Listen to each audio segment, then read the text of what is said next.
morning, and as you can see, the sun's shining as we round Oshid Corner, and for mid-November it is extremely mild, so we're taking advantage of this because it's due to drop a good 10 degrees colder by Monday. Anyway, let's make the best of the sunshine. And looking down at the clock, it's exactly 12 miles to the start of the mile flat. So there you go, it's 12 miles of urban riding and then 8 miles of countryside. So not too bad really. Hello, is that an oss I see up in front?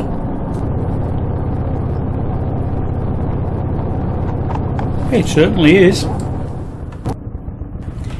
And before you know it, Poolehall.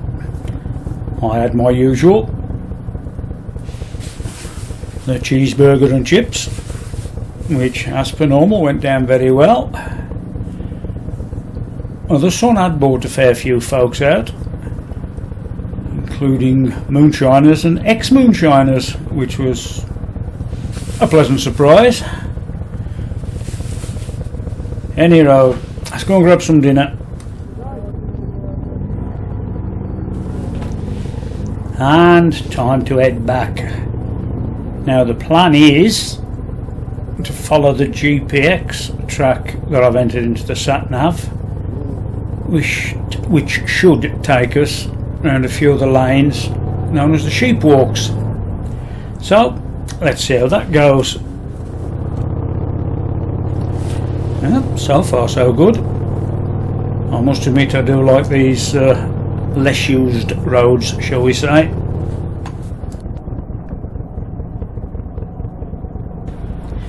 Well, this bit is certainly less used. I must admit you may have picked the wrong time of year to come on roads like this. Those leaves are a bit wet and a bit slippery, but let's be careful.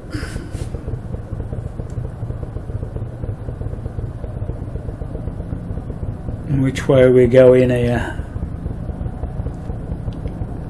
Straight on, jolly good. And it is a little bit slippery and a little bit downhill, and let's not touch the brakes.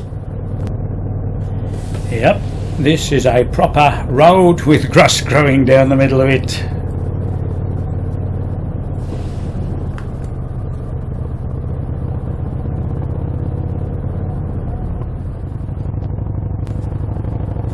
Must admit though, it's certainly pleasant enough along roads like this, even if we are only doing something like 15 or 16 mile an hour. Now you wouldn't think you could get into trouble on a straight bit of road like this, but under those trees there it's extremely slippery and the front end goes, and by the time I correct it, oh bugger. Let's have a little lie down, shall we? I was unhurt, and apart from my right shoe coming off, I hadn't suffered much else. The problem was, that's a heavy bike, and two of us could not lift it out of the ditch. We did try to get the bike upright, but this was as far as the two of us could manage. Andy did wander off to see if we could find a plank or a stick or anything to use as a lever, but to no avail. Houston, we have a problem.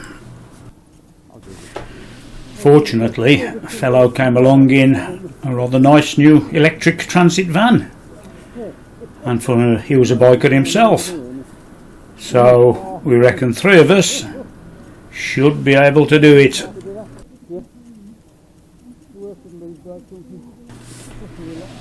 Well, with a bit of grunting and groaning and puffing and straining, we managed to get the drifter back in an upright position. The problem now is getting it back onto the road. I reckon if we start it it should be able to drive back onto the tarmac. Let's see.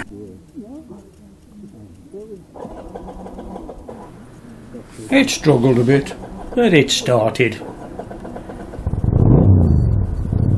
And luckily it's a very tractable engine, so even at a fast tick over and just loosen the clutch out, we should be able to get a bit of forward motion. The tricky bit was stopping the back wheel from sliding downhill as we were going forward. But with a bit of shoving and pushing in the right direction, we eventually got the bike back onto solid tarmac. I must say I never got the fellow's name, but I would like to say thank you very much, sir. You literally got us out of a ditch, and I'm very grateful for that. And the drifter, did it do any terrible nasty damage to it having a lie down?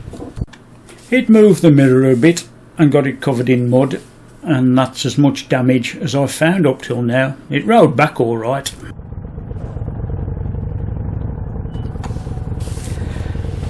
Right, let's try and keep the thing vertical for the rest of the ride home, eh? That would be one of my better ideas. As it put me off riding on roads like this, on a bike that is not really made for such things? I think the simple answer is no. It is a rarity that you slide off like that. In fact, that's the first time I've ever done it. I did fall over at 0 mile an hour on the Enfield up in the Lake District, and that's another story. No, it's just a little bit of slip slide ups, and luckily I'm not hurt, the bike's not damaged. Ah well, I think I'll do that route again, but in the summer when it's dry and less chance of sliding off. Now, due to the drifter becoming a hedgehog for the best part of an hour, we're running a bit behind time, so we've caught the rush hour traffic, and the plan to give the bikes a hosing off when we got back will be put on hold because it'll be dark. We can do that tomorrow.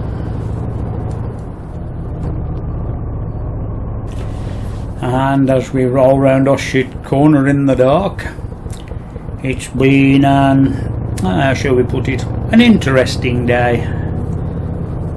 Not the sort of day I'd care to repeat, but very fortunate in as much as the bike isn't damaged and I'm not damaged.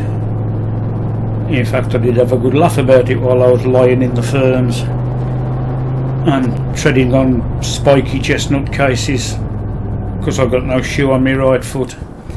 But any road, despite all that, it's been a good day out. And so I suppose until the next time, see you later.